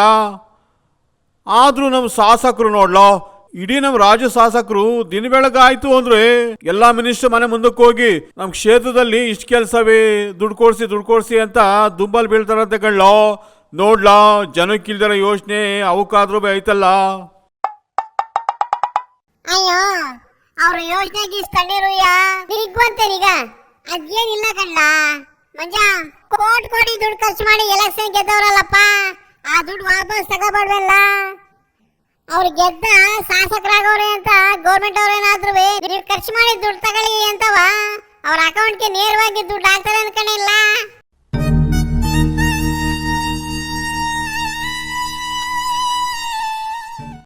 ಹೂ ಕಳ್ಳ, ಅವು ಕಳೆದ ಎಲೆಕ್ಷನ್ ಖರ್ಚು ಮಾಡಿರೋ ದುಡ್ಡು ತಗೋಬೇಕು. 4 ವರ್ಷ ಕಳೆದ ಮೇಲೆ ಬರ್ತದಲ್ಲಪ್ಪ ಮುಂದಿನ ಎಲೆಕ್ಷನ್ನು, ಅದಕ್ಕೂ ದುಡ್ಡು ಇಟ್ಕೋಬೇಕು. ಓಹೋ, ಅವಕ್ಕೆಲ್ಲ ದುಡ್ಡು ಡೆಲ್ಲಿಯಿಂದ ಬರ್ತದೇನೋ ಬಿಡ್ಲಾ. ಡೆಲ್ಲಿವೇನು ಕಮ್ಮಿ ಅವೇಲ್ಲ, ಅವೇ ಇವಕ್ಕೆಲ್ಲ ದುಡ್ಡು ಹಂಚ್ತವೆ, ಇವು ಖರ್ಚು ಮಾಡ್ಕೊಂತವೆ ಅಲ್ವಲ್ಲ. ಈ ವರ್ಷ ಈ ದೇಶ ಆಗಿದ್ದು ಈ ನಾಡನ್ ಮಾಮೂಲಿ ಓಟ್ ಹಾಕೋರಲ್ಲ, ಹಂಗ್ ಮಾತಾಡ್ತೀಯಲ್ಲ. ಲೋ ಮಂಜ, ಈ ಶಾಸಕ ಈ ಮಿನಿಸ್ಟ್ರಿಗಳಲ್ಲ ಆ ಯೋಜನೆ ಈ ಯೋಜನೆ ಅಂತ ಓಡಾಡ ಯಾಕೆ ಗೊತ್ತೇನಿಲ್ಲ. ದುಡ್ಡು ಆ ಕಡೆ ದುಡ್ಡು ಆಗ್ಬೇಕು, ಈ ಕಡೆ ಇವರೇ ಮಾಡ್ಸಿದ್ದು ಹೆಸರು ಆಗ್ಬೇಕು. ಎಲ್ಲಾದು ಕೋಟಿ ಲೆಕ್ಕದಲ್ಲಿ ಕಣ್ಣ, ಕೋಟಿ ಲೆಕ್ಕದಲ್ಲಿ ಯೋಜನೆಗಳು ಬಂದಿದ್ಮೇಲೆ ರಸ್ತೆ ಸೇತುವೆ ಮಾಡ್ಲಿಲ್ಲ ಅಂದ್ರೆ ಇವ್ ಕೆಂಗಲ ದುಡ್ಡು ಬರ್ತದೆ. ಎಲ್ಲ ಒಳಗಿಂದು ಅಡ್ಜಸ್ಟ್ಮೆಂಟ್ ಎಲ್ಲ ಹೋಗ್ಲಿ. ಈ ಗವರ್ಮೆಂಟ್ ಬಂದ್ಮೇಲೆ ಸೇತುವೆ ರಸ್ತೆ ಬಿಲ್ಡಿಂಗ್ ಹೋಗ್ಲಿ ಕಣ್ಣ. ಕೆಲವು ಶಾಸಕರು ಮನೆ ರಿಪೇರಿಗಳು ಆಗ್ತಿಲ್ವಂತೆ ಕಣ್ಣ. ಇದಕ್ಕೆ ಕಣ್ಣ ಶಾಸಕರು ಓಡಾಟ ಏನಾಗ್ತಿಲ್ಲ. ಕ್ಷಣ ಕ್ಷಣದ ಸುದ್ದಿಗಾಗಿ ನೋಡ್ತಾ ಇರಿ ವಿವಿಸಿ ಟಿವಿ, ಸತ್ಯದ ಕಡೆ ನಮ್ಮ ನಡೆ.